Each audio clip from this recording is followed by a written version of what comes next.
Hi everyone, I'm Patience, and we're going to be working on using alcohol ink, or India ink as it's called here, much like the Chinese had used during the time that they were creating landscape paintings, specifically the Song era. And what I found is it's very difficult to work with. So their mastery of line and texture and shadows and depth was really amazing. Once you get your hands on alcohol ink, you'll find that what they did really was a practice of character building and the amount of patience that they would have to use in order to be able to create the masterpieces that they created that look so simple. Now, today we will be using rubbing alcohol and what's called India ink, which is also alcohol ink. And I am using a plastic-based alcohol ink canvas page here, these sheets. You can also use watercolor paper, however, it won't spread as nicely. So, and we have a couple different types of brushes to have fun with. They are not the traditional brushes that they would have used because at that time they had used the same ink and painting instruments that they also used for calligraphy.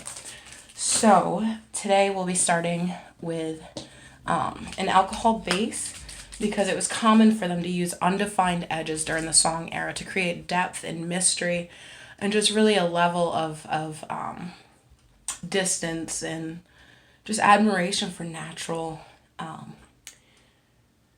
mystery that was created through the mist. So I'm going to spray my page with alcohol first in order to allow the alcohol ink to spread more evenly. So let me give this a good shake first. Now the fumes from this are quite strong.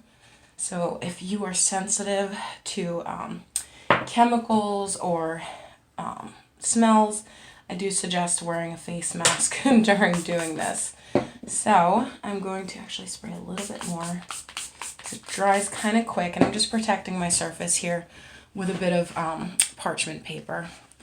So here I'm going to start with the aqua ink. I'm going to add a few drops because I really like that in the background. And I'm going to use a straw to help me really push these around.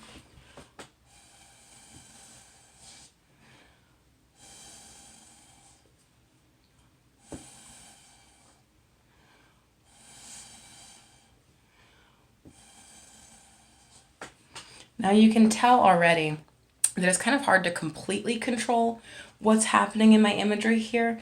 So you can really kind of get a sense of imagination of what they really went through, the painstaking consideration and time they spent mastering landscape art using alcohol ink. Now I find that very pretty, and we have a lot of undefined edges already starting here. If you can see that there. I'm going to add some magenta now.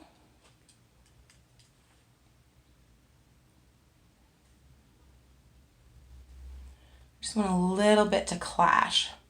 And I'm actually going to add just a bit more alcohol here, and what's going to happen is my blue is actually going to run a bit more because I'm not giving this the time that they would have taken. Now what I just did here was I reactivated the blue ink. So what they would have done was took time in between each one in order to allow it to fully dry and then build on top of that.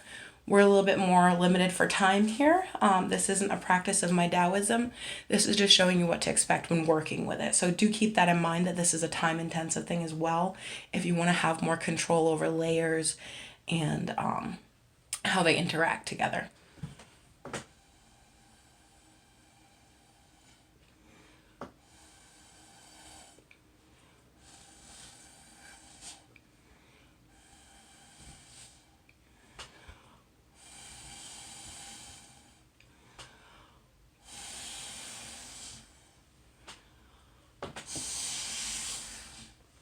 Now I do actually want some of this to run off, so I'm actually going to just put a napkin right at the edge to help draw some of that paint right off of the picture there.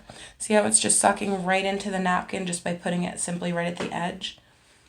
That'll help draw some of the ink off of the page because a little does go a very long way.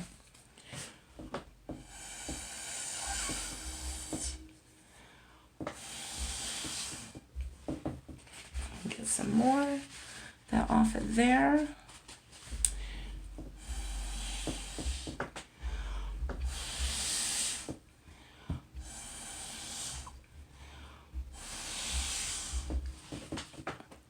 Now, I do appreciate white space as well as the song era landscapes as well. You'll find that a lot of them have really wonderful creative use of their white space.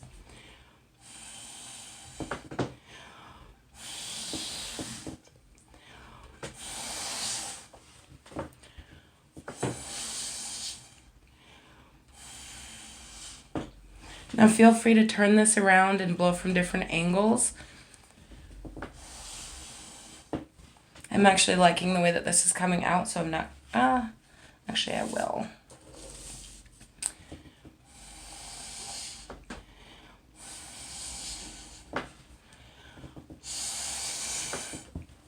Okay, well I really like that. I love the way that the magenta and green and, to aqua are mixing with the lighter ends here and have depth and color here.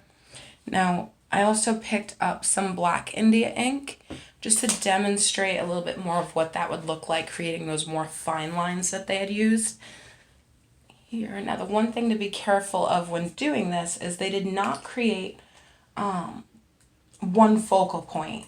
So when you're working on this, you got to remember that you're not creating one focal point if you're going to try to be a little bit more true to the culture and how they had done their imagery for landscapes and things. Now, if I go in with my thinnest brush here, it's gonna run a bit because I do have alcohol base on the page and I have not allowed it to dry. But if I go in and let's see, if I create, if I make this, let's see.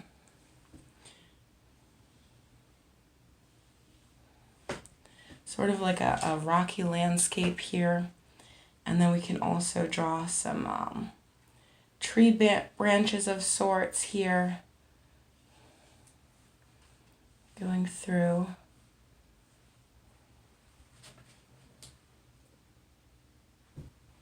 Let's add a little bit more to this landscape here. Let's see. Well, we can follow this line that's going on here and really just kind of allow that to take over here, almost like a sun-blotched river going down a mountainside, something to that extent. So this would be the mountainside here. And so they would draw some type of shrubbery or big rocks here just to show where the foreground is, with the rough edges there that they practice so well. And they have a much better understanding of than I do. Here we'll add a little bit more depth to the tree. There. Don't want to overdo it too much, however. I do not have the mastery that they did. Let's see. Let's go ahead and draw some leaves on there.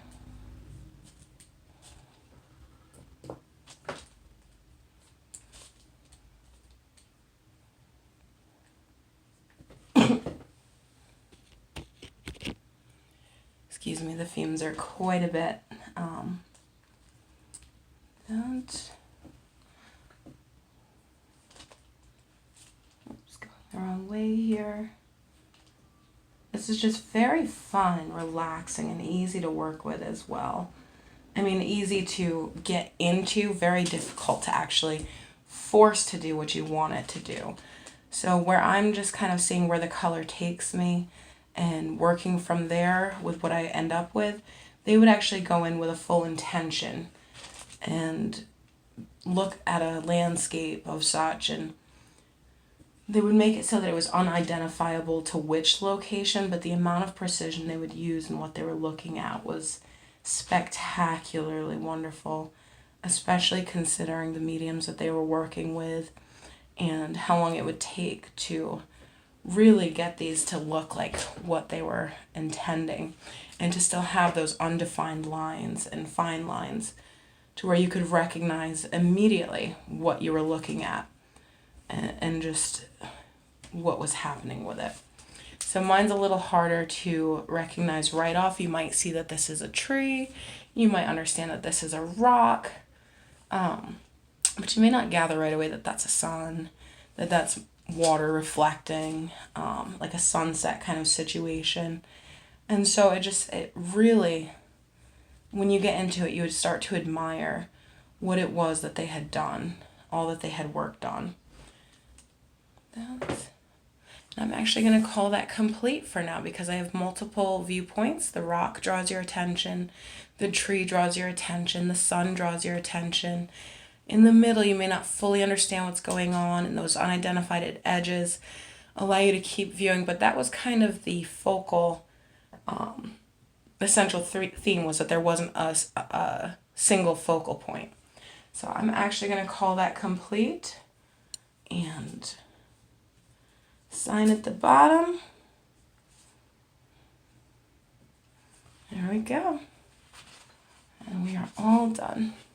I hope you enjoyed, and I hope you get out there and put your hands to some alcohol ink and enjoy how fun the process is.